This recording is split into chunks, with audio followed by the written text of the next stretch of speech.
Student welcome back to my channel Samrat chemistry. Student बहुत सारे बच्चों का कमेंट आया था कि सर गणित का मॉडल पेपर लेकर आइए 2027 बोर्ड एग्जाम का। तो बिल्कुल ये रहा मॉडल पेपर 2027 बोर्ड एग्जाम का। गणित का बहुत ही ज्यादा इंपॉर्टेंट मॉडल पेपर है। मॉडल पेपर कहिए, इसको गेस पेपर कहिए, दोनों चीजें कहिए, क्योंकि इसको मैंने खुद बनाया और इस गणित के मॉडल पेपर में मैंने वो प्रश्न लिया है जो कि आपके एग्जाम में पूछे जा सकते हैं। वो प्रश्न लिया हूं जो कि यहाँ पे आप लोगों को मैं बताऊं कि प्रीवियस पेपर जो प्रश्न पूछे गए हैं उसको मैंने ले रखा है, और जो आपके इंपॉर्टेंट प्रश्न होते हैं उसको मैंने ले रखा है। अगर इस पेपर को तैयार कर लेते हो, अगर इस मॉडल पेपर को एक बार अच्छे तरीके से रीड कर लेते हो ना, तो आपके काफी हद तक, अगर आपका सपना है 2027 बोर्ड एग्जाम में 95% लाने का है, तो बिल्कुल वो पूरा कर सकता है ये मॉडल पेपर। तो मेरे प्यारों से बहुत ज्यादा इंपॉर्टेंट मॉडल पेपर होने वाला है, तो इसको जरूर से जरूर ध्यान से देखिएगा। इसमें जितने भी प्रश्न है सारे के सारे प्रश्न आप लोगों को तैयार कर लेना है। कोड है 822 FV कोड है मेरे प्यारों चो।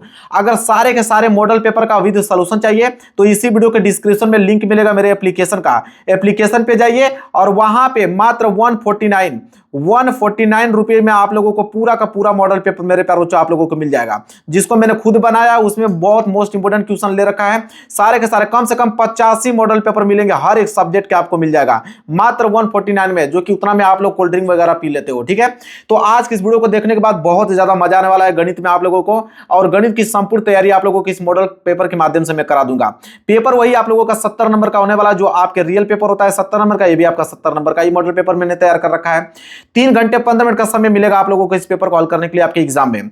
यहां पे अनुक्रमांक और नाम लिख दीजिएगा अपने पेपर में जब जाइएगा। तो ये 822 FV कोड में बनाया हूं, आपका कोई दूसरा कोड होगा रियल पेपर में। ठीक है, याद रखिएगा ये रियल पेपर नहीं है, मैंने उसको खुद बनाया, आप इस बात को ध्यान में रखिएगा, ये मॉडल पेपर है। अब यहाँ पे सामान्य निर्देश, जो निर्देश आपके बोर्ड एग्जाम में जो पूछा जाएगा वही निर्देश मैं यहाँ पे लिख के लेकर आया हूं, ताकि आप समझ जाओ कि वहां पे समय आप लोगों का बच पाए। तो पहला निर्देश है कि प्रारंभ के 15 मिनट परीक्षार्थियों को प्रश्न पत्र पढ़ने के लिए निर्धारित है। शुरू के 15 मिनट आपको टाइम मिलेगा इस पेपर को पढ़ने के लिए, और 3 घंटे में इस पेपर को सॉल्व करना है। इसके बाद सभी प्रश्न अनिवार्य है, इसमें जितने प्रश्न दिए गए सारे के सारे प्रश्न करना अनिवार्य है। तीसरा है कि इस प्रश्न पत्र के अ और ब 2 खंड, मतलब यह पेपर जो बना है ना 2 खंडों में बना है, आपका भी पेपर 2 खंडों में ही रहेगा। सबसे पहले आएगा खंड अ, इसके बाद आएगा खंड ब।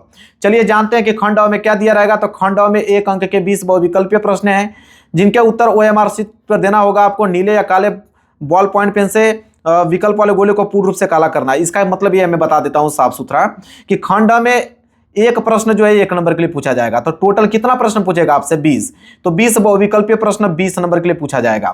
मतलब 20 बहुविकल्पीय प्रश्न रहेगा और एक प्रश्न 1 नंबर का रहेगा, तो 20 प्रश्न 20 नंबर के लिए पूछा जाएगा।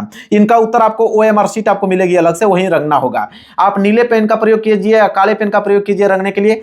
पेन आपका बॉल पॉइंट पेन होना चाहिए। देखिए जेल वाली पेन का इस्तेमाल मत कीजिएगा, जेल वाली पेन का इस्तेमाल करेंगे ना तो आपका OMR शीट खराब हो जाएगा। इसके बाद है कि OMR शीट पर उत्तर पत्र पर अंकित किए जाने के पश्चात उसे काटे नहीं तथा इरेजर व्हाइटनर आदि का प्रयोग न करें। कह रहे एक बार जो आपने OMR शीट पे जो आंसर आपने रंग दिया उसको रंग दिया, न तो उसे दोबारा काटना है न तो उसको मिटाना है। एक बार जो आपने रंग दिया उसको छोड़ दीजिए उसी तरह, चाहे वो गलत हो चाहे वो सही हो। इसके बाद आएगा खंड ब। खंड ब में क्या रहेगा 50 अंक के वर्णनात्मक प्रश्न आएंगे। कितने नंबर के लिए 50 नंबर का है। उसमें 2 नंबर वाले प्रश्न आपको देखने मिलेगा, 4 नंबर वाले प्रश्न और 6 नंबर वाले प्रश्न देखने को मिलेगा। इसके बाद है कि इस खंड में कुल कितने प्रश्न आएंगे। इस खंड में टोटल 5 प्रश्न पूछा जाएगा। इसके बाद प्रत्येक प्रश्न के आरंभ में स्पष्ट लिख दिया गया कि उसके कितने खंड करने हैं। शुरू में ही आपको बता दिया गया होगा कि कितने खंड आप लोगों को करना है। इसके बाद प्रश्नों के अंक उनके सम्मुख अंकित हैं। हर एक प्रश्न के आगे लिखा हुआ मिलेगा कि प्रश्न 1 नंबर का है, 2 नंबर का, या 4 नंबर का, या 6 नंबर का है। जितना भी नंबर का कोई भी प्रश्न होगा उसके सामने लिखा हुआ मिलेगा। इसके बाद आता है अगला कि प्रथम प्रश्न से आरंभ कीजिए और अंतिम प्रश्न तक करते जाइए। जो प्रश्न ना आता उस पर समय नष्ट न कीजिए। शुरू से लेकर लास्ट तक सारे प्रश्नों का जवाब देना है। कोई बीच में कोई प्रश्न अगर आप लोगों को नहीं आ रहा है तो उस प्रश्न को छोड़ दीजिए, उसको लास्ट में आप लोग कीजिए, क्योंकि समय आप लोगों का बर्बाद हो जाएगा। ठीक है, इसके बाद देखिए यदि रफ कार्य के लिए स्थान अपेक्षित है तो उत्तर पुस्तिका के बाएं पृष्ठ पर कीजिए, फिर काट दीजिए और उस पृष्ठ पर कोई हल न कीजिए। जाहिर सी बात है कि मैथ का पेपर देने जा रहे हो तो रफ कार्य तो करोगे। रफ कार्य कहां करना पड़ता है, तो जो आपको बोर्ड एग्जाम की कॉपी मिलेगी ना तो उसके बाएं पृष्ठ पे कर लीजिएगा, और रफ कार्य करने के बाद उसको काट का निशान लगा दीजिएगा, ऊपर लिख दीजिएगा रफ कार्य। अब देखिए मेन चीज यहां से आप लोगों का मॉडल पेपर यहां से स्टार्ट होता है। इसमें इतने प्यारे प्यारे प्रश्न हैं जो कि सीधा आपके 2027 बोर्ड एग्जाम में पूछा जा सकता है। बोला यहाँ पे खंड अ। अब खंड में क्या दिया हुआ है बहुविकल्पीय प्रश्न। ध्यान से समझना, एक एक प्रश्न बहुत डिटेल से समझाऊंगा क्योंकि ये प्रश्न बहुत प्यारा है। यहां पे बोला है पहला प्रश्न कि एक द्विघात बहुपद के अधिक से अधिक शून्यकों की संख्या होगी। अब मेरे प्यारे बच्चों एक द्विघात बहुपद का मानक रूप क्या होता है, तो आप कहेंगे कि ax² प्लस बी एक्स और प्लस सी। गुरुजी ये होता है द्विघात बहुपद का मानक रूप ये होता है। अब कह रहा है कि द्विघात बहुपद के अधिक से अधिक शून्यकों की संख्या कितनी होगी, तो भाई जितना अधिक घात होगा उतना अधिक शून्यक होगा। तो यहाँ पे अधिक घात कितना है, 2। तो द्विघात बहुपद में सबसे अधिकतम घात होती है 2, इसलिए इसमें 2 शून्यक निकलेंगे, इसलिए सी वाला ऑप्शन जो होगा बिल्कुल राइट आंसर हो जाएगा। तो द्विघात बहुपद के अधिक से अधिक घात कितना है, 2, इसलिए अधिक से अधिक शून्यक भी निकलेंगे, कितना, 2। लो भाई 1 नंबर फ्री में ले जाओ, 1 नंबर बिल्कुल फ्री में ले जाओ, कोई दिक्कत अभी तक नहीं हुआ है। इसके बाद दूसरा प्रश्न है कि संख्या 36 के अभाज्य गुणनखंड होंगे। मेरे प्यारे बच्चों इतना डिटेल में मैंने इन प्रश्नों को करा रखा है, अब मैं आप लोगों को खुद समझा देता हूं। देखो अब एक एक प्रश्न को तोड़ के बता दूंगा। अब बोला 36 के अभाज्य गुणनखंड, तो आप इस तरह लिखिए 36। अब 36 का अभाज्य गुणनखंड निकालिए, 2 से जब इसको कटाएंगे तो 18 दूनी के 36, 18 बार में कटेगा। 2 से फिर इसको कटाइए तो 2 9 18, इसके बाद यह 9 कटेगा 3 से, तो 3 3 9, और फिर यह 3 3 से कटेगा। तो आप इसको कैसे लिख सकते हो, 2 जो है 2 बार आया तो इसको लिखो 2 पे पावर 2 इंटू 3 जो है 2 पावर आया है तो 3 पे पावर 2, ठीक है, मतलब 2 पे पावर 2 गुणे 3 पे पावर 2, यही होगा इसका आंसर। तो कौन सा आंसर दिख रहा है इसमें, तो 2 पे पावर 2 गुणे 3 पे पावर 2। लो यहां पे आपका सी वाला ऑप्शन जो होगा बिल्कुल राइट आंसर हो जाएगा। देखिए यही प्रश्न आपके पेपर में आएंगे, ये प्रीवियस पेपर का प्रश्न लिया गया है और आपके इंपोर्टेंट क्वेश्चन लिया गया है, तो यही प्रश्न रिपीट होते रहेंगे, ठीक है। चलिए तीसरा प्रश्न देख लीजिए क्या है। तीसरा प्रश्न है कि संख्याओं 26 और 91 का महत्तम समापवर्तक, जिसे हम लोग मस बोलते हैं। तो बोला कि 26 और 91 का मस दे रखा है आपको कितना, 13 दे रखा है, और कह रहा है कि इनका लघुत्तम समापवर्तक मतलब लसा क्या होगा। यहां से एक प्रश्न बनेगा 100%, लिख के रख लो, ठीक है। तो 1 नंबर यहां से भी क्लियर कराता हूं, ये तो ऊपर वाला 1 नंबर क्लियर हो ही गया आप लोगों का। अब समझिए इसका नियम, समझिए क्या बोलता है। अब नियम ये कहता है कि किन्हीं भी 2 संख्याओं का गुणनफल, नियम तो ये कहता है कि किन्हीं भी 2 संख्याओं का गुणनफल जो होता है वह बराबर होता है आपके एलसीएम गुणे एचसीएफ के, वो बराबर होता है आपके एलसीएम गुणे एचसीएफ के। यह नियम कितने बच्चों को याद है, जिनको याद है कमेंट करें, यस सर याद है। तो आप बताइए कि पहली संख्या को हम मान लेते हैं 26, दूसरी संख्या को हम मान लेते हैं कितना, 91, बराबर इनका एलसीएम निकालना है। तो एलसीएम निकालना है तो एलसीएम को हम एलसीएम लिखेंगे, और एचसीएफ तो दे रखा है, कितना दे रखा है, 13 दे रखा है गुरुजी, तो 13 लिख दीजिए। अब कितना आराम से लिखना आप लोग, एलसीएम निकालना है तो एलसीएम को इधर रहने दीजिए, 13 इधर गुना में उधर जाएगा तो भाग में हो जाएगा, तो ये हो जाएगा 26 गुणे 91, और 13 इधर जाएगा तो भाग में हो जाएगा, ठीक है। अब कैसे कटाओगे, 13 दूनी के 26, 2 बार में कटेगा, और 91 दूनी के कितना होता है, 2 एकम 2 और 9 दूनी के 18, 91 दूनी के 182, तो 182 बराबर एलसीएम। तो गुरुजी एलसीएम कितना आ गया, तो आप कहेंगे 182 आ गया। अब देखिए ऑप्शन में दिया है, बिल्कुल डी वाला ऑप्शन दिया है। तब देखिए कितना ज्यादा आसान है, कितना ज्यादा आसान है, बताइए इन प्रश्नों को हल करना बहुत ज्यादा आसान है। आगे बढ़ते हैं, अगला प्रश्न देख लीजिए, प्रश्न संख्या 4 कह रहा है कि संख्याओं 150 और 200 का आपको एचसीएफ क्या होगा। 1 नंबर के लिए प्रश्न है, देखिए कितना आसान तरीके से सॉल्व करते हैं इसको। चलिए पेज ले लेते हैं हम लोग। अब 150 और 200 का 210 का एचसीएफ निकालना। चलिए अब हम क्या करेंगे कि 150 का भाज्य गुणनखंड करेंगे। तो 150 का भाज्य गुणनखंड करेंगे तो कितना में टूटेगा, देखिए तो 2 से पहले कटाएंगे, तो 2 से कटाएंगे तो 2 7 14, 2 दूनी के 5, ठीक है, 2 7 14, 2 5 10, सॉरी 75 बार में कट जाएगा। इसके बाद ये 75 किससे कटेगा, 7 5 12, 3 से कट जाएगा, तो कटेगा 3 दूनी के 6 और बचा 1 15, 3 5 15, 25 बार में कट जाएगा। फिर ये 25 5 से कटेगा, 5 5 25, और ये जो 5 है वो 5 से कटने वाला है, कट गया है। तो इसको आप कैसे लिखोगे, आप ऐसे लिखोगे कि 150 बराबर लिखोगे 2 गुणे 3 गुणे 5 गुणे 5, ऐसे लिख सकते हो बिल्कुल। या तो कुछ बच्चे ऐसे लिख सकते हैं इसको कि 2 गुणे 3 गुणे 5, 2 पर आया है तो 5 पे पावर 2, 5 2 बार आया है ना तो 5 पे पावर 2 लिख दोगे। तो कुछ बच्चे चाहेंगे तो इतना ही लिख देंगे, कुछ बच्चे चाहेंगे तो इतना लिख देंगे, ठीक है। इसके बाद ये तो किसका टूटा, 150 का। अब हम किसका निकालेंगे, 210 का। अब 210 को हम अभाज्य गुणनखंड के रूप में तोड़ेंगे। तो 210 को तोड़ोगे तो कितना टूटेगा, 2 से कटाओगे तो 2 एकम 2 और यहाँ पे 0, 2 5 10। इसके बाद फिर कटाइए, किससे कटेगा, 3 से कट जाएगा बिल्कुल, तो हो जाएगा 3 3 9, 3 5 15, 35 बार में। अब ये किससे कटेगा, 5 से कट सकता है, तो 5 7 35। अब ये किससे कटेगा, तो 7, तो 7 से कटता है। तो इसको कैसे आप लिखोगे, तो इसको लिखोगे कि 210 बराबर लिखोगे 2 गुणे 3 गुणे 5 गुणे 7। आपको निकालना क्या है, एचसीएफ। आपको निकालना क्या है, एचसीएफ निकालना है। तो एचसीएफ में क्या होता है कि समान अभाज्य गुणनखंड जो दोनों में कॉमन मिले, तो दोनों में कॉमन क्या क्या दिख रहा है, तो आप कहोगे कि सर जी 2 इसमें भी है और 2 इसमें भी है, चलिए एक 2 ले लेते हैं, ठीक। फिर कहोगे कि 3 इसमें भी है और 3 इसमें भी है, चलिए एक 3 ले लेते हैं। फिर आप कहोगे कि सर इसमें 5 तो 2 बार है, इसमें 5 एक बार है, मिल रहा है तो एक 5 इसमें से उठा लेंगे, तो 5 भी मिल रहा है, ठीक है। अब कुछ मिल रहा है नहीं, तो कितना हो जाएगा, 2 3 6, 6 5 30, लो भाई 30 जो है वो आ गया इसका क्या, एचसीएफ। एचसीएफ कितना आ गया, 30 आ गया। ऑप्शन में दिया है, बिल्कुल देना ही चाहिए इसको, तो इस सी वाला ऑप्शन जो है बिल्कुल राइट आंसर हो जाएगा। अब इतना कोई छोटा छोटा तोड़ के आपको नहीं बताएगा, लेकिन भाई आप मेरे स्टूडेंट हो तो आपको एक एक वर्ड आपको बताना बहुत ही ज्यादा कंपलसरी है, क्योंकि ये मॉडल पेपर बहुत ज्यादा इंपॉर्टेंट है, ठीक है।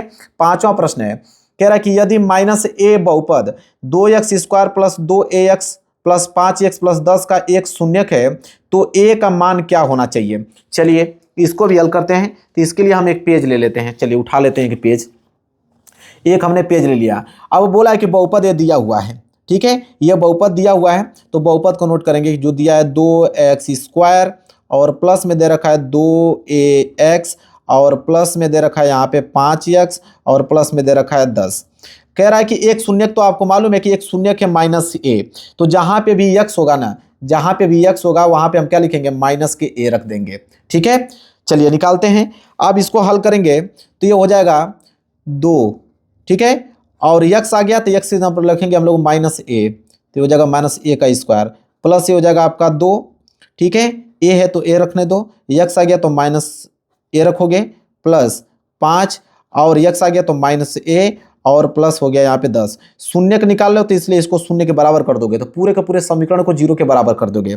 अब हल करोगे तो कितना आ जाएगा, ये आपका निकल के आएगा यहाँ पे कितना 2 और -a² करोगे तो ये हो जाएगा आपका प्लस के a², तो 2a² और प्लस गुणा माइनस में करोगे तो माइनस, ये हो जाएगा आपका 2a² और प्लस गुणा माइनस में करोगे तो माइनस, ये हो जाएगा आपका 5a और प्लस में हो जाएगा आपका 10, बराबर में क्या आ गया, यहाँ पे शून्य आ गया। कट रहा है, बिल्कुल कट रहा है गुरुजी, क्योंकि यहाँ पे प्लस 2a² से -2a² कट जा रहा है, तो बच क्या रहा है, तो बच रहा है आपका -5a बच रहा है और प्लस के इधर आपका क्या बच रहा है 10 और बराबर में क्या हो जा रहा है यहाँ पे 0। अब क्या होगा, जो यहाँ पे ये होगा कि -5a को रहने दो इधर, प्लस 10 उधर जाएगा तो आपका -10 हो जाएगा। अब माइनस से माइनस को काट दो, अब यहाँ से आप a का वैल्यू निकाल दो, तो a बराबर क्या हो जाएगा 10, अब 5 गुना में उधर जाएगा तो 5 कहाँ जाएगा, भाग में, कटाओगे तो a बराबर कितना निकल के आएगा, तो 5 दूनी के 10, a बराबर निकल के आ जाएगा आपका 2। और यही हमसे a का मान पूछा था, ठीक है, कि a का मान क्या होगा, तो a का मान 2, तो a का मान 2 का मतलब a वाला ऑप्शन जो है बिल्कुल राइट आंसर हो जाएगा। चीजें क्लियर है, समझ में आ रहा है आप लोगों को, बिल्कुल समझ में आ रहा तो वीडियो को जरूर लाइक कर देना। चलिए आगे बढ़ते हैं प्रश्न संख्या 6 की तरफ। देखिए प्रश्न संख्या 6 क्या है, बोला है कि यदि a/3 - b/4 बराबर 1, बोला है कि इसमें a बराबर 6 है तो b का मान क्या होगा, 1 नंबर के लिए प्रश्न है। देखिए इसको भी हम लोग बहुत आसान तरीके से सॉल्व करेंगे, देखिए ध्यान से। अब यहाँ पे क्या दे रखा है इसको समझिए, जो दिया है उसको नोट कीजिए। बोला यहाँ पे कि a/3 माइनस b/4 बराबर क्या दे रखा है आपका, 1 दे रखा है, और इधर बोला है कि a बराबर आपका दे रखा है 6, तो b बराबर क्या होगा। अब a बराबर 6 तो a की जगह पे हम 6 रखेंगे, अब a आ गया तो a की जगह पे हम 6 रखेंगे, तो हो जाएगा 6/3 माइनस ये हो जाएगा b/4 बराबर में हो जाएगा आपका यहाँ पे 1। क्या यह 3 से कट जाएगा, बिल्कुल कट जाएगा, घटाओ 3 दूनी के 6, 2 बार में कट जाएगा, माइनस इधर हो जाएगा आपका b/यहाँ पे हो जाएगा 4 बराबर में हो जाएगा यहाँ पे 1। अब कैसे हल करोगे, अब ध्यान से आप समझना है, ये आपका 2 प्लस 1 इधर आएगा तो माइनस के 1 हो जाएगा, बराबर ये आपका माइनस b/4 उधर जाएगा तो प्लस के b/4 आ जाएगा, होगा कि नहीं, बिल्कुल। 2 में से 1 जाएगा तो बच जाएगा 1, बराबर में इधर हो जाएगा b/के क्या हो जाएगा 4। अब बताइए ये 4 यहाँ पे भाग में है, 4 इधर आएगा तो गुणा में हो जाएगा, तो 4 को गुणा 1 में होगा तो हो जाएगा 4 बराबर b, मतलब b बराबर कितना गया 4, ठीक है, b बराबर कितना गया 4, तो b का ही तो मान पूछा था हमसे, अब b का मान 4 आ गया, देखिए दिया है, बिल्कुल डी वाला ऑप्शन जो है बिल्कुल राइट आंसर हो जाएगा। चीजें क्लियर हो रही है मेरे प्यार बच्चों, बिल्कुल हो रही है। इसके बाद 7वां प्रश्न देखिए, समीकरण x + 6 और x - 5 बराबर 0 के मूल होंगे। अब यहाँ पे हमसे क्या पूछा है, मूल पूछा है कि इसके मूल क्या होंगे। बहुत सिंपल तरीके से इसको निकाल दोगे, कैसे देखो, सबसे पहले दिया है कि x + 6 एक कोष्टक में और एक कोष्टक में दिया है x - 5, और बराबर में दे रखा है 0। तो एक बार हम क्या करेंगे कि इसके बराबर 0 कर देंगे, एक बार इसके बराबर 0 कर देंगे। तो एक बार हम क्या करेंगे कि x प्लस 6 बराबर क्या कर देंगे 0। इधर एक साइड हम क्या करेंगे कि x माइनस 5 बराबर क्या कर देंगे 0 कर देंगे। तो ये हो जाएगा आपका x बराबर प्लस के 6 उधर जाएगा तो माइनस के 6। ये हो जाएगा आपका x बराबर माइनस के 5 उधर जाएगा तो प्लस के 5। तो यहाँ दो मूल आ गया, एक आपका -6 आ गया, एक आपका 5 आ गया। ठीक है, दो मूल आ गया, यही होगा आंसर। क्या बोला है -6 और 5, तो -6 और 5। देखिए बी वाला ऑप्शन जो होगा बिल्कुल राइट आंसर, एक नंबर क्लियर हो गया। देखिए कितना आसान है मेरे प्यार, जो बस एक बार प्रैक्टिस करके जानिए। एक बार अगर आप प्रैक्टिस करके चले जाते हो तो समझ लीजिए कि बोर्ड एग्जाम में फोड़ के चले आओगे मैथ में। इसके बाद 8वां प्रश्न देखिए क्या है, कह रहा है कि एक वृत्त पर किसी y बिंदु से खींची गई स्पर्श रेखाओं की संख्या होगी। एक नंबर के लिए प्रश्न है, बहुत आसान है। आप ही बताइए कि यह वृत्त है, क्या है, वृत्त है। बाहर कोई एक बिंदु में ले रहा हूं, तो इस बाहर बिंदु से इस वृत्त पर कितनी स्पर्श रेखा खींच सकता हूं। तो आप कहोगे कि एक तो इधर से जाएगा गुरुजी और एक आपके इधर से जाएगा, और कहीं से नहीं जा पाएगा, और कहीं से नहीं जा पाएगा। मतलब कि किसी एक वृत्त के बाहर एक बिंदु है, तो उस बिंदु से हम इस वृत्त पर कितनी स्पर्श रेखाएं खींच सकते हैं। तो आप कहोगे 2 गुरुजी, 2। मतलब कि यहाँ पे सी वाला ऑप्शन जो है बिल्कुल राइट आंसर हो जाएगा। एक नंबर क्लियर हो गया। चलिए अब आइए प्रश्न संख्या 9 की तरफ। देखिए प्रश्न संख्या 9 क्या है, बोला है कि त्रिभुज एबीसी, कोई एक त्रिभुज है जो जिसका नाम एबीसी है। कह रहा है कि त्रिभुज एबीसी में रेखाखंड जो है डीई जो है बीसी के समानांतर है, और कह रहा है कि जहां डी और ई क्रमशः एबी और एसी के बिंदु हैं, यदि एडी बराबर इतना पॉइंट दिया है और डीबी बराबर इतना, तो डीई बराबर इतना दिया है, तो बीसी का मान ज्ञात कीजिए। पहली बात जो बोला है उसके अनुसार हम एक फिगर बनाएंगे। तो एक यहाँ पे त्रिभुज बोला है, ठीक है, तो एक हम यहाँ क्या बनाएंगे, त्रिभुज बनाएंगे। तो चलिए एक हम यहाँ बना लेते हैं त्रिभुज समझने के लिए। ये हमने त्रिभुज बना लिया, देखिए ध्यान से, ये त्रिभुज हमने बना दिया। त्रिभुज का नाम क्या है, ए बी सी। तो आप त्रिभुज का नाम रखिए ए, इसका नाम है आपका बी, और इस पॉइंट का नाम है सी। तो ए बी सी एक त्रिभुज हमने बना दिया।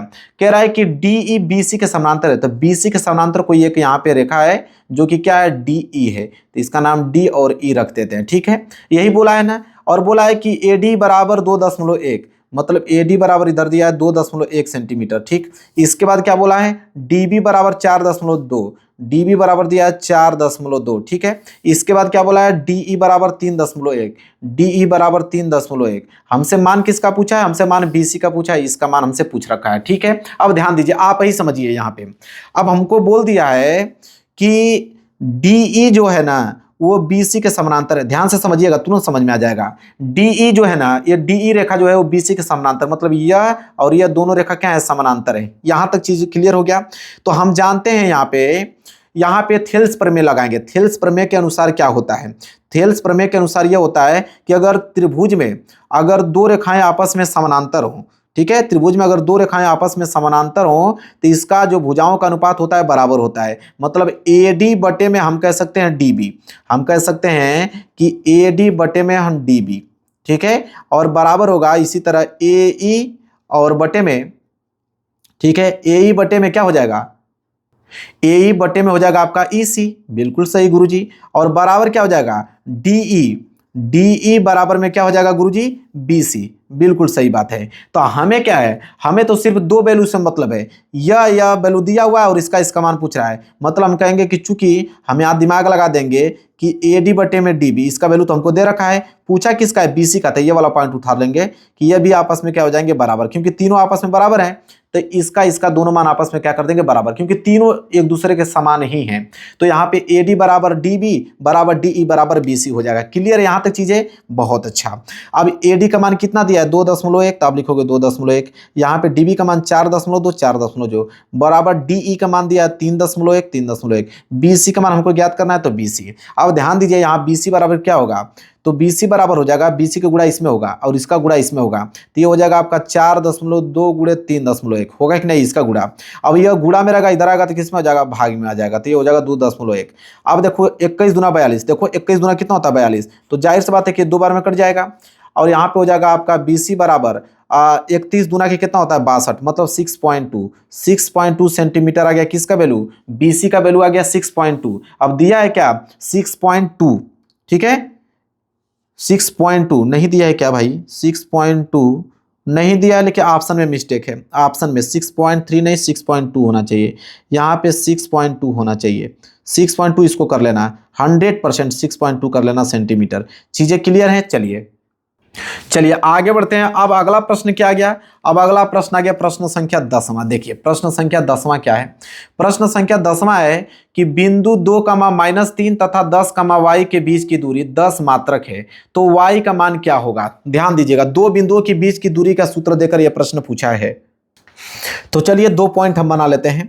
एक पॉइंट यह बना लेते हैं जिसका दिया है 2, -3, और एक पॉइंट इधर बना लेते हैं जिसका है आपका 10, y। ठीक है, ये दो बिंदु हैं और इनके बीच की दूरी दिया है यहाँ पे 10 मात्रक। कितना दिया है? 10 मात्रक। और इनका नाम भी रख लेते हैं, इसका नाम P रख लेते हैं, इसका नाम Q रख लेते हैं। ठीक है, अब इन दो बिंदुओं के बीच की दूरी का सूत्र लगाएंगे। क्या कहता है? अगर हम PQ की दूरी का सूत्र निकालें, PQ बराबर क्या होगा? तो यहाँ पे हो जाएगा अंडर रूट। सबसे पहले अंडर रूट लगाओगे और लिखोगे यहाँ पे कि x2 - x1 का होल स्क्वायर और प्लस y2 - y1 के क्या हो जाएगा? Whole square. यहाँ तक चीज़ें क्लियर हैं? बिल्कुल गुरुजी क्लियर हैं। अब ये हो जाएगा आपका करनी में, क्या हो जाएगा? करनी में x2। अब देखिए ये आपका क्या होता है? x1 y1, ये हो जाता है आपका x2 y2 हो जाता है। यहाँ तक चीज़ें क्लियर हैं? चलिए, तो x2 क्या है यहाँ पे? 10, तो 10 - x1 कितना है आपका? 2, तो इसका होल स्क्वायर हो जाएगा प्लस y2 कितना है यहाँ पे? y माइनस y1 कितना है आपका? -3, तो इसको +3 कर देगा। ठीक है, यहाँ पे हो जाएगा इसका स्क्वायर। अब हल कीजिए तो ये हो जाएगा आपका कितना? 10 में से 2 गया तो 8, 8 का स्क्वायर करोगे तो डायरेक्ट 64 लिख दो इसको। ठीक है, यहाँ तक चीज़ें क्लियर हैं। और ये आपका कितना हो जाएगा? ये हो जाएगा आपका y + 3 का होल स्क्वायर। ठीक है, अब तो सब कुछ चला आ रहा है, लेकिन PQ का मान तो ऑलरेडी दे रखा था ना, PQ बराबर 10, तो PQ की जगह पे हम 10 रखेंगे, यहाँ पे PQ की जगह 10 रखेंगे, क्योंकि इनके दोनों बीच की दूरी 10 मात्रक दे रखा है, तो 10 मात्रक का वैल्यू रखोगे कि नहीं? बिल्कुल रखेंगे। अब देखो यहाँ पे लिख दो ना वर्ग करने पे, लिख दो वर्ग करने पे।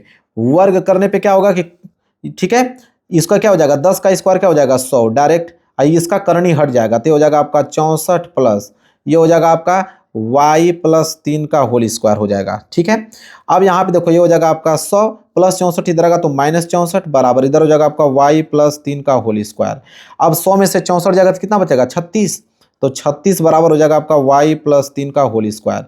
ये आपका वर्ग उधर भेजो तो वर्गमूल में आ जाएगा, तो ये करनी में 36 हो जाएगा बराबर इधर हो जाएगा आपका y + 3। चीज़ें क्लियर हैं? तो 36 का वर्गमूल कितना होता है? 36 का होता है +-6 बराबर इधर हो जाएगा आपका प्लस y + 3 हो जाएगा। चीज़ें यहाँ तक क्लियर हैं? अब देखिए यहाँ पे हम क्या लेंगे? 2 मान निकलेगा, यहाँ पे 2 मान निकलेगा। एक बार हम +6 लेंगे, तो +6 लेंगे तो हो जाएगा 6 बराबर y + 3, तो ये हो जाएगा आपका 6 और +3 जाएगा तो -3 बराबर y, तो 6 में से 3 गया तो 3 बराबर y, मतलब एक मान तो y बराबर कितना आ गया? 3 आ गया। प्लस लेने पर अब यहीं माइनस ले लूंगा तो हो जाएगा आपका -6 बराबर y + 3, तो हो जाएगा -6, अब +3 इधर आएगा तो -3 बराबर y, मतलब 6 3 9 -9 बराबर y, मतलब y का मान 9 आ गया। तो एक आ जाएगा y बराबर -9, एक आ जाएगा आपका y बराबर 3। अब इन दोनों में से कोई ना कोई एक आंसर आपको मिलेगा, तो ऋणात्मक आंसर देखते हैं इसमें से और धनात्मक। अब आप देखिए एक दिया है y बराबर -9 और y बराबर 3, तो -9 और 3 देखिए ए वाला ऑप्शन जो है बिल्कुल राइट आंसर आ जाएगा।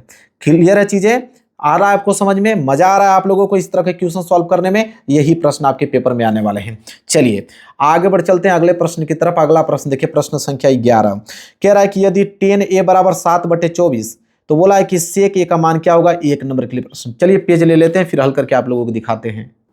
देखिए कैसे हल करेंगे। tan a बराबर 7/24 दिया ना, तो पहले नोट करो, यहाँ लिखो कि tan a बराबर लिखो 7/24 और tan a बराबर tan थीटा बराबर क्या होता है? लंब बटे आधार, तो हो जाएगा आपका लंब बटे आधार। लंब आ गया 7, आधार हो गया आपका 24। ठीक है, तो इसको डायरेक्ट हम 7 और 24 नहीं मान सकते हैं, इसको आप ऐसे लिख दो कि लंब बराबर 7 के और आधार बराबर होता है 24 के। ठीक है, के ठीक है 7 के 24 के हो गया। अब एक यहाँ पे समकोण त्रिभुज बना लो। ठीक है, समकोण त्रिभुज आपने बना दिया, इसका नाम आपने ए रख दिया, इसका नाम आपने सी रखा, इसका नाम बी रखा। ठीक है, अब क्या बोला है? ये लंब होता है आपको मालूम है, ये आपका आधार हो गया, ये कड़ हो गया। आपका लंब दिया है 7 के, मतलब ये 7 के का मान हो गया। आधार दिया है 24 के, मतलब ये आपका 24 के हो गया। हमको सबसे पहले कड़ निकालना है। कड़ निकालने के लिए पाइथागोरस का नियम हम अपनाएंगे। पाइथागोरस का नियम कहता है कि कड़ स्क्वायर बराबर लंब का स्क्वायर प्लस आधार का स्क्वायर। तो कड़ स्क्वायर बराबर क्या हो जाएगा, लंब का मान दिया है 7 के, तो 7 के का स्क्वायर, आधार का मान दिया है 24 के, तो 24 के का स्क्वायर। जब हल करोगे तो कड़ स्क्वायर बराबर 7 के स्क्वायर मतलब 7 7 49 के स्क्वायर आ जाएगा, और 24 का वर्ग करोगे तो कितना आ जाएगा 576, 576 के स्क्वायर आ जाएगा। जब इसको हल करोगे तो आ जाएगा के स्क्वायर बराबर, जोड़ोगे 576 तो ये हो जाएगा 9 6 15 7 4 11 1 12 5 1 6 625 के स्क्वायर आ जाएगा। आएगा कि नहीं, बिल्कुल आएगा, 100% आएगा गुरुजी। अब कैसे हल करोगे देखो ध्यान से। अब ये हो जाएगा के स्क्वायर बराबर, इसको हल करोगे कितना आएगा आपका। अब ये देखो मैं बताता हूँ, ये वर्ग है ना तो हटा दो, वर्ग को इधर भेज दोगे तो ये वर्गमूल में हो जाएगा, तो ये हो जाएगा कड़ी में 625 के स्क्वायर होगा कि नहीं, बिल्कुल। तो ये हो जाएगा कड़ बराबर 625 का तो आपका निकल जाएगा 25, ठीक है, और के स्क्वायर का एक के निकल जाएगा, मतलब कड़ बराबर कितना आ गया 25 के। कड़ बराबर कितना, इसका वैल्यू कितना आ गया 25 के आ गया। हमसे मान किसका पूछा है, सेक ए का मान पूछा है। हमसे मान किसका पूछा है, सेक ए। सेक के बराबर क्या होता है, कड़ बटे के आधार होता है। तो कड़ का मान कितना आया है अभी 25 के, और आधार का मान कितना दिया था 24 के। अब के से के खत्म, अब आ गया कितना आपका 25 बटे के 24। 25 बटे के 24 जो है वो किसका माना गया, सेक ए का माना गया। 25 बटे के 24 दिया है क्या, 25 बटे के 24 यहाँ पे बी वाला ऑप्शन दे रखा है। 25 बटे के 24 बी वाला ऑप्शन जो होगा बिल्कुल राइट आंसर हो जाएगा। देखिए कितना आसान तरीके से मैंने एक एक वर्ड को यहाँ पे समझा दिया आप लोगों को, क्लियर है। चलिए आगे बढ़ेंगे प्रश्न संख्या 12 की तरफ। चलिए प्रश्न संख्या 12 देख लेते हैं। प्रश्न संख्या 12 है कि 2 10 45 अंश बटे 1 प्लस 10 स्क्वायर 45 अंश। बहुत सिंपल है, बस वैल्यू याद होना चाहिए। जैसे दिया है ना कि 2, अब 10 45 अंश का मान कितना होता है, तो 10 45 अंश का मान 1 होता है, तो यहाँ पे क्या लिख दोगे 1 बटे में 1 प्लस 10 स्क्वायर 45 अंश, तो 10 45 का मान 1 होता है, इसी का आपको कर देना स्क्वायर। तो 2 को गुणा 1 में करोगे तो 2, और 1 और प्लस 1 का स्क्वायर करोगे तो 1, तो यह आ जाएगा 2, और 1 में 1 जोड़ोगे तो कितना हो जाएगा 2, 2 से 2 कैंसिल, बच गया आपका 1। कितना ज़्यादा सिंपल है ये बताइए, कितना ही ज़्यादा सिंपल है मेरे प्यार बच्चों। तो यहाँ पे 1 आ गया, मतलब ए वाला ऑप्शन जो होगा बिल्कुल राइट आंसर हो जाएगा। देखते हुए आंसर, तुरंत देखोगे तुरंत आंसर बता दोगे। हाँ अगला क्वेश्चन देख लो क्या है। अगला क्वेश्चन मेरे प्यार बच्चों यहाँ पे देखो, इसको इधर में घुमा देता हूँ, हल करने के लिए जगह बच जाएगा। क्या है 13वां, कह रहा है कि sec A into cosec A into cot A समतुल्य होगा, मतलब यह किसके बराबर होगा। यह पूछा कि ये किसके बराबर होगा। अब ध्यान से आप लोग समझना यहाँ पे। अब दिया है यहाँ पे कि सेक ए, ठीक है, इंटू बोला है यहाँ पे कोसेक ए, ठीक है, इंटू यहाँ बोला है कॉट ए, किसके बराबर होगा। अब ध्यान देने योग्य बातें आप ध्यान समझिएगा। अब बोला है कि सेक ए, फार्मूला हम जानते हैं कि सेक ए बराबर 1 बटे के कॉस ए होता है, तो सेक ए को हम क्या लिखेंगे 1 बटे के कॉस ए लिख सकते हैं, बिल्कुल। इंटू में अब कॉसेक क्या दिया है, यहाँ पे कॉसेक दे दिया, ठीक है। अब कोसेक किसके बराबर होता है, ठीक है, तो कोसेक को लिख सकते हैं 1 बटे के साइन ए लिख सकते हैं, बिल्कुल। तो ये हो जाएगा आपका 1 बटे के साइन ए, और इंटू कॉट ए को हम लिख सकते हैं। कॉट ए का फार्मूला होता है आपका कि कॉस ए बटे के साइन ए, ये फार्मूला होता है। ये फार्मूला आपको याद होना चाहिए तभी हल कर पाओगे। अब ध्यान देने योग्य बात क्या है समझिए आप। अब इसमें हम क्या कर सकते हैं कि यहाँ पे ऊपर का गुणा ऊपर कर दो, और नीचे का गुणा आप क्या कर दो नीचे कर दो, इतना तो कर सकते हो। तो नीचे का नीचे गुणा करोगे तो आप देखो ध्यान से एक चीज समझना आप लोग कि कॉस ए से कॉस ए कैंसिल हो रहा है क्या, बिल्कुल हो रहा है। ऊपर बचा एक गुणा 1 में होगा तो बचेगा 1, क्लियर है।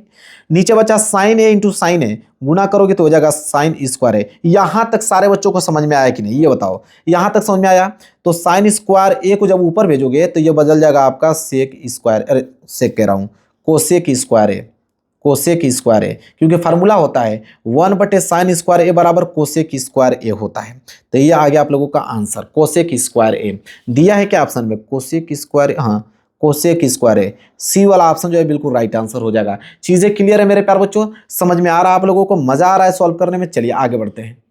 चलिए एक पेज ले लिया मैंने, प्रश्न संख्या 14 पढ़ लेते हैं। साइन स्क्वायर थीटा प्लस 1 बटे 1 प्लस 10 स्क्वायर थीटा का मान क्या होगा। 1 नंबर के लिए प्रश्न है, बहुत अच्छा, ध्यान से समझना आप लोग। सबसे पहले आप नोट करो क्या दिया है कि साइन स्क्वायर थीटा बराबर में दिया इधर आपका 1, ठीक है, बराबर नहीं है, प्लस है, प्लस है, प्लस है, गलत हो जाता, प्लस है। ठीक है, क्वेश्चन में प्लस दिया है कि अच्छा चलिए यहाँ से सॉल्व करते हैं। यहाँ से देखो क्या दिया है, साइन स्क्वायर थीटा, बीच में प्लस है, इधर दिया आपका 1/1 प्लस टेन स्क्वायर थीटा। अब समझ में आया, ये क्वेश्चन है ना, बहुत अच्छा। अब देखो कैसे सॉल्व करो। अब ध्यान से आप लोगों को एक चीज़ समझना है, एक फार्मूला होता है, आप लोगों को यहाँ लिख देता हूँ कि 1 प्लस टेन स्क्वायर थीटा बराबर होता है यहाँ पे सेक स्क्वायर थीटा। यह फार्मूला आपको याद होना चाहिए। ठीक है, तो हल करोगे तो हो जाएगा आपका साइन स्क्वायर थीटा प्लस 1/, अब आपका 1 प्लस टेन स्क्वायर थीटा को हम सेक स्क्वायर थीटा लिख सकते हैं कि नहीं, बिल्कुल लिख सकते हैं। तो ये हो जाएगा आप लोगों का यहाँ पे सेक स्क्वायर थीटा। यहाँ तक चीज़ें क्लियर है, कर सकते हैं। चलिए अब ध्यान से आप लोगों को समझना है कि ये जो आपका साइन स्क्वायर थीटा ऊपर दिया है, और ये फार्मूला क्या होता है कि 1/सेक स्क्वायर थीटा ऊपर जाएगा तो क्या हो जाएगा, कॉस स्क्वायर थीटा। तो 1/सेक स्क्वायर थीटा मैं लिख भी देता हूँ, ऐसा क्यों होता है। फार्मूला कहता है कि 1/सेक स्क्वायर थीटा रहेगा तो ऊपर जाके आपका कॉस स्क्वायर थीटा बन जाता है। तो यह फार्मूला है, तो ऊपर जाएगा तो क्या हो जाएगा, कॉस स्क्वायर थीटा हो जाएगा। हम लोग जानते हैं कि sine square theta plus cos square theta बराबर कितना होता है, 1 होता है। ये सर्व समीका है कि sine square theta plus cos square theta बराबर 1 होता है। क्या 1 दिया है, बिल्कुल ए वाला ऑप्शन जो है बिल्कुल राइट आंसर हो जाएगा। क्लियर है मेरे प्यारे बच्चों, समझ में आ रहा है। चलिए आगे बढ़ते हैं। प्रश्न संख्या क्या दिया हुआ है, 15। प्रश्न संख्या 15 देख लो क्या है। कह रहा है कि यदि त्रिज्या 21 सेंटीमीटर वाले वृत्त का एक चाप केंद्र पर 60 अंश का कोण अंतरित करता है तो चाप की लंबाई क्या होगी। देखो बहुत प्यारा प्रश्न दे दिया। कह रहा है कि त्रिज्या दिया है r बराबर 21 सेंटीमीटर, ये त्रिज्या है। वृत्त का एक चाप केंद्र पर कोण कितना बनाता है, 60 अंश, मतलब थीटा बराबर 60 अंश। तो बोला है कि चाप की लंबाई क्या होगी। ठीक है, चाप की लंबाई को हम लोग एल से डिनोट करते हैं।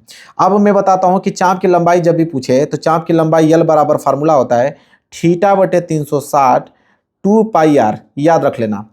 ठीक है, त्रिज्यखंड की चाप की लंबाई निकालने का यही सूत्र होता है कि θ/360 × 2πr। वैल्यू रखना है। ठीक है, थीटा का मान कितना है जी, 60 अंश, और यहाँ पे हो गया आपका 360 × 2, पाई का मान क्या रखोगे, 22/7। त्रिज्या कितना दिया है, 21। ठीक है, अब कटाओ, अब कटाओगे तो ये हो जाएगा आपका 7 × 21, 3 बार में कट गया। इससे 0 से 0 खत्म, और 6 × 36, फिर इसे कटाओगे तो 3 दूनी के 6, 2 से कटाओगे तो 2 × 2 कट गया, बचा क्या, सिर्फ 22। ऊपर सिर्फ 22 है तो बचा 22। किसमें था, सेंटीमीटर में, तब 22 सेंटीमीटर। ठीक है, ये लंबाई आ गया। त्रिज्यखंड का लंबाई यल बराबर 22 सेंटीमीटर दिया है। क्या, बिल्कुल देगा ही देगा, क्यों नहीं देगा। डी वाला ऑप्शन बिल्कुल राइट आंसर हो जाएगा। ये ऑब्जेक्टिव प्रश्न है, देखते हुए तुरंत आंसर आप लोगों को करना है। आगे बढ़े अगले प्रश्न की तरफ। चलिए प्रश्न संख्या 16। चलिए पेज लेके मैं तैयार हो गया। प्रश्न संख्या 16 क्या है उसको समझिए। बोला है कि 4 सेंटीमीटर भुजा के 2 ठोस घनों के संलग्न फलकों को मिलाकर एक घनाभ बनाया जाए तो घनाभ का संपूर्ण पृष्ठीय क्षेत्रफल क्या होगा। मतलब कि पहले एक 4 सेंटीमीटर घन है, 4 सेंटीमीटर का एक मैं घन बना लेता हूं। देखो ये 4 सेंटीमीटर का घन है, ठीक है, और इधर एक 4 सेंटीमीटर का घन है। 2 4 सेंटीमीटर का घन दे रखा है। अब कह रहा है इन दोनों को आपस मिला दें। जब इन दोनों को आपस मिलाओगे तो ये कैसे बनेगा, कुछ इस प्रकार बनेगा। जब इन दोनों को आपस मिलाओगे ना तो यह कुछ इस प्रकार आपको बनता हुआ नजर आएगा। कुछ इस प्रकार बनेगा, कुछ इस प्रकार बनता हुआ नजर आएगा। ठीक है, अब दोनों को मिला दोगे तो 4 सेंटीमीटर लंबाई इसके, 4 सेंटीमीटर लंबाई इसकी, तो लंबाई तो टोटल 8 सेंटीमीटर हो जाएगा। चौड़ाई सेम वही रहेगा 4 सेंटीमीटर। ऊंचाई भी आपका कितना रहेगा, 4 सेंटीमीटर ही इसकी ऊंचाई रहने वाली है। जो हाइट होगी वो भी 4 सेंटीमीटर ही होने वाली है। लंबाई सिर्फ इसका बढ़ जाएगा 8 सेंटीमीटर। अब ये क्या बन गया, घनाभ बन गया। क्या बन गया, घनाभ बन गया। वही तो प्रश्न में दिया, देखिए ध्यान से। बोला है कि यदि 4 सेंटीमीटर भुजा के 2 ठोस घनों को संलग्न फलकों को मिलाकर एक घनाभ बनाया जाए तो घनाभ का संपूर्ण पृष्ठीय, मतलब ये जो घनाभ बना है इसका संपूर्ण पृष्ठीय क्षेत्रफल पूछ रहा है। तो घनाभ का संपूर्ण पृष्ठीय क्षेत्रफल बराबर क्या होता है, नोट करो। यहाँ लिखोगे कि घनाभ का कुल पृष्ठीय क्षेत्रफल, सिर्फ फार्मूला याद होना चाहिए आपको, सॉल्व हो जाएगा। घनाभ का कुल पृष्ठीय क्षेत्रफल यही पूछा है ना। तो घनाभ का कुल पृष्ठीय क्षेत्रफल बराबर फार्मूला क्या होता है, नोट करो। ये होता है आपका 2 × लंबाई गुणे चौड़ाई, फिर होता है आपका चौड़ाई गुणे ऊंचाई, इसके बाद प्लस आपका हाइट गुणे लंबाई, मतलब h गुणे l होता है। यह फार्मूला होता है, इसी पे वैल्यू रखना है। तो हो जाएगा आपका 2, लंबाई कितना है जी 8, 8 गुणे b मतलब क्या, वृत्त। ठीक है, लंबाई और ये क्या हो गया, वृत्त। चौड़ाई कितना है 4, तो लिखोगे 4 प्लस वृत्त चौड़ाई और हाइट कितना है 4 प्लस चौड़ाई लंबाई, चौड़ाई कितना है, हाइट, हाइट कितना है 4 और लंबाई कितना है यहाँ पे, लंबाई है 8। ठीक है, हल करते हैं तो हो जाएगा 2, हो जाएगा आपका 8 चौको 32, 4 चौको 16, फिर 8 चौको 32। ठीक है, अभी हो जाएगा आपका 2 बराबर 32, 32 64 और 64 और 16 कितना हो जाएगा 80। ठीक है, और 80 गुणे 2 8 दूनी के 16, 160 सेंटीमीटर स्क्वायर। ये आ गया घनाभ का कुल पृष्ठीय क्षेत्रफल 160 सेंटीमीटर स्क्वायर। दिया है क्या, बिल्कुल 160 सेंटीमीटर स्क्वायर दे रखा है, मतलब कि सी वाला ऑप्शन जो है बिल्कुल राइट आंसर हो जाएगा। क्लियर है मेरे प्यारे बच्चों। चलिए प्रश्न संख्या 17 देख लीजिए क्या बोला है। प्रश्न संख्या 17 है कि अच्छी प्रकार से फेंटे हुए ताश के 52 पत्तों में से यादृच्छाया चुने गए एक पत्ते के जोकर होने की प्रायिकता होगी। अब मेरे प्यारे बच्चों ध्यान से समझना, बहुत प्यारा प्रश्न है। तो ताश के टोटल पत्ते कितने हैं, अब मैं यही बताता हूं। देखो ताश के अगर टोटल पत्तों की बात करूं तो ताश के टोटल पत्ते कितने हैं, 52 पत्ते हैं। ठीक है, जिसमें जोकर कितने होते हैं, 2 होते हैं, एक लाल जोकर होता है, एक काला जोकर होता है, ये बात आपको भी मालूम है। तो जिसमें से जोकर होने की प्रायिकता कितना है, यहाँ पे 2 है, मतलब जोकर निकलेगा कितना, 2 निकलेगा। ठीक है, कुल संभावित परिणाम कितना है, 52 है। तो प्रायिकता का नियम क्या कहता है, यहां तक समझ में आ गया ना। प्रायिकता यही कहता है कि अगर आपको प्रायिकता निकालना है, समझना, प्रायिकता बराबर फार्मूला नोट करो। प्रायिकता बराबर क्या होता है कि अनुकूल, क्या होता है, अनुकूल परिणामों की संख्या, अनुकूल परिणामों की संख्या,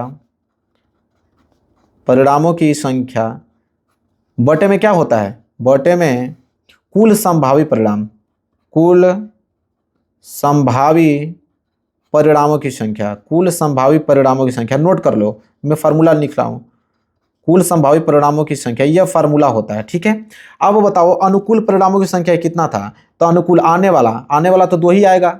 ठीक है, एक काला जोकर या तो लाल जोकर। और कुल संभावित परिणाम कितना, टोटल 52 पत्ते हैं, 52 पत्ते में से तो 2 आएगा, तो टोटल कुल संभावित परिणाम 52 है, जिसमें से सिर्फ 2 ही आएगा, मतलब अनुकूल परिणामों की संख्या 2 है। तो 2 बटे कितना हो गया, 52। जब इसे कटाओगे तो 2 कम 2, 26 दूनी के 52, तो 1 बटे कितना आ जाएगा आपका 26, 1 बटे के 26 दिया है क्या, तो 1 बटे के 26 बी वाला जो है राइट आंसर हो जाएगा। देखिए कितना ज्यादा इंपॉर्टेंट था, बहुत आसान भाषा में इसको मैंने समझा दिया आप लोगों को। चलिए देखते हैं अगला प्रश्न क्या, प्रश्न संख्या 18 कि यदि माध्य बराबर 3 गुणे माध्यक माइनस बहुलक बटे आर हो तो आर का मान क्या होगा, 1 नंबर के लिए प्रश्न है। देखिए ध्यान से, सबसे पहले दिया क्या है उसको नोट कीजिए। तो हमको दिया हुआ है कि माध्य बराबर दे रखा है यहाँ पे कि 3 गुणे माध्यक, 3 गुणे माध्यक और माइनस में दे रखा है हमको क्या, बहुलक, और बटे में क्या दे रखा है, बटे में टोटल बटे में हमको आर दे रखा है, यह वैल्यू हमको दे रखा है। और हम जानते हैं, हमें सूत्र मालूम है कि सूत्र क्या कहता है, सूत्र यह कहता है कि बहुलक बराबर क्या होता है, बहुलक बराबर होता है 3 गुणे माध्यक और माइनस 2 गुणे क्या होता है, माध्य होता है। यह सूत्र हमको मालूम है, यह दिया हुआ है, हमको सूत्र मालूम है। तो हम पहले माध्य निकालेंगे, क्या निकालेंगे, माध्य। तो यह कितना हो जाएगा, ध्यान समझिए, इसको हम इस साइड भेज देते हैं, तो माइनस इधर आएगा तो प्लस में हो जाएगा, तो हो जाएगा आपका 2 गुणे माध्य, 2 गुणे माध्य बराबर इधर हो जाएगा आपका 3 गुणे माध्यक, 3 गुणे माध्यक, और यह आपका प्लस बहुलक उधर जाएगा तो हो जाएगा आपका माइनस के बहुलक। होगा कि नहीं, बिल्कुल होगा। इसको मान लीजिए समीकरण नंबर पहला, इसको मान लीजिए समीकरण नंबर दूसरा। ठीक है, अब ध्यान देने योग्य बात क्या है, समझना आपको कि अब माध्य, जहां माध्य होगा उसका वैल्यू यहां रख देंगे, तो यह हो जाएगा आपका 2 गुणे, ध्यान समझिएगा, माध्य आ गया तो माध्य की जगह पे पूरा वैल्यू रख देंगे, ये हो जाएगा आपका 3 गुणे माध्यक और माइनस में क्या दिया हुआ है, बहुलक, और बटे में क्या है 2, और बटे में आर।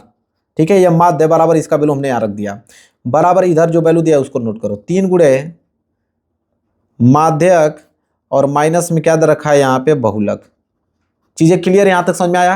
अब आर गुणा में उधर जाएगा, अरे आर भाग में उधर जाएगा तो गुणा में हो जाएगा, तो ये हो जाएगा आपका 2 गुणे 3 गुणे माध्यक और माइनस क्या हो जाएगा आपका, बहुलक।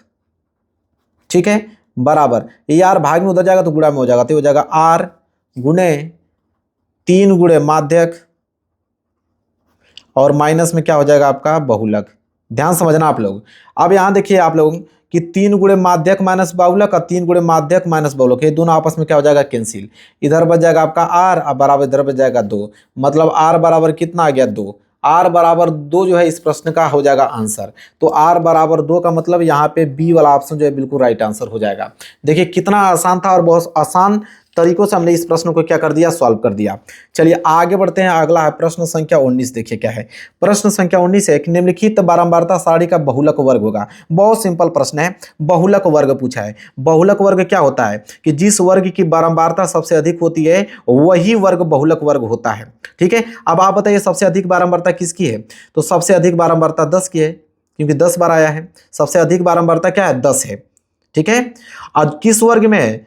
30 से लेके 35 के बीच। ठीक है, तो 30 से 35 जो है वही कहलाएगा आपका बहुलक वर्ग। बहुलक वर्ग क्या है? 30 35। तो 30 35 मतलब यहाँ डी वाला जो है राइट आंसर हो जाएगा। तो जब भी बहुलक वर्ग देखने के लिए बोले तो सबसे पहले आप बारंबारता देखिए, तो सबसे अधिक बारंबारता 10 है। किस वर्ग में है? तो 30 और 35 के वर्ग में है। अब वही वर्ग क्या कहलाता है? बहुलक वर्ग कहलाता है। ठीक है, देखते हुए तुरंत आंसर कर दोगे। अब आया 20वां प्रश्न। 20वां प्रश्न क्या है समझिए ध्यान से। बोला है 20वां प्रश्न कि दो पासे एक साथ उछाले जाते हैं और दोनों पासों को संख्याओं का योगफल 7 होने की प्रयोक्ता होगी। लो भाई, अब बोला है कि दो पासे, में एक पेज ले लेता हूं ताकि डिटेल में आपको समझा पाऊं। देखो, दो पासे एक साथ उछाले जाते हैं और दोनों पासों को संख्याओं का योगफल 7 होने की प्रयोक्ता बताना है। अब दो पासे एक साथ उछालने पर कुल संभावित परिणाम क्या होंगे? तो एक पासे में 6 फलक होते हैं, एक पासे में 6, तो 6 6 36, टोटल 36 हो सकते हैं। टोटल 36 हो गए क्या कुल संभावित परिणाम? कुल संभावित परिणाम कितने होंगे? 36 होंगे कि नहीं? बिल्कुल होंगे, क्योंकि दो पासा है। योगफल 7 होने की स्थिति क्या होगी? योगफल 7 कब हो सकता है? जब 1 और 6 आ जाए तब 7 बनेगा, या तो 2 और 5 आ जाए तब 7 बनेगा, या तो आपका 3 और 4 आ जाए तब, या तो आपका 4 और 3 आ जाए तब, या तो आपका 5 और 2 आ जाए तब, या तो आपका 6 और 1 आ जाए तब। मतलब 1 2 3 4 5 6, टोटल 6। मतलब अनुकूल परिणामों की संख्या कितना हो गया? अनुकूल परिणामों की संख्या कितना हो गया? अनुकूल परिणामों की संख्या 6 हो गया। हमसे प्रयोक्ता पूछा है। आपको भी मालूम है कि अभी हमने जस्ट बताया था कि प्रयोक्ता का सूत्र क्या कहता है?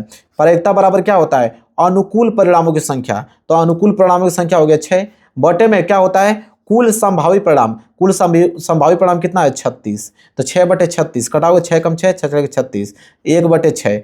1 बटे 6 जो है इस प्रश्न का राइट आंसर हो जाएगा।